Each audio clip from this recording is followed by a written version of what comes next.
Welcome to the Banker Lamp. Please enjoy the video. In this video, I will explain why Israel attacked Egypt. The historical context involves deep-seated regional tensions and competing national interests. Both nations sought to secure their borders and influence in the Middle East.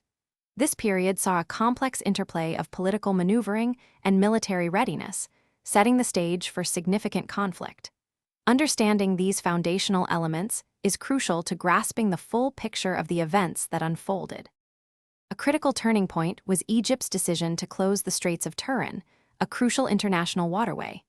This move directly threatened Israel's access to the Red Sea and its southern port, severely impacting trade and national security. Israel considered this a clear act of aggression, violating international law. Additionally, ongoing border infiltrations and retaliatory actions further fueled the volatile situation, pushing both sides closer to open conflict. Leading up to the conflict, there was a significant military buildup on both sides of the border.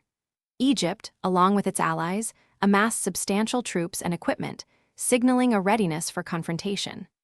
Israel, feeling increasingly encircled and threatened, also prepared its defenses and offensive capabilities. Despite international calls for restraint and diplomatic efforts to avert war, the situation continued to escalate, making conflict seem almost inevitable.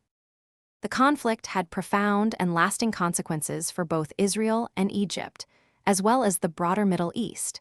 It led to significant territorial shifts and a reevaluation of military strategies across the region. While the immediate aftermath was marked by continued tension, it eventually paved the way for future peace negotiations and treaties. This period remains a pivotal moment in understanding the ongoing dynamics of the region.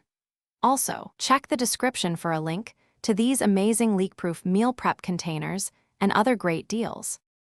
Thanks for watching. If this was helpful, leave a like and consider subscribing. See you next time.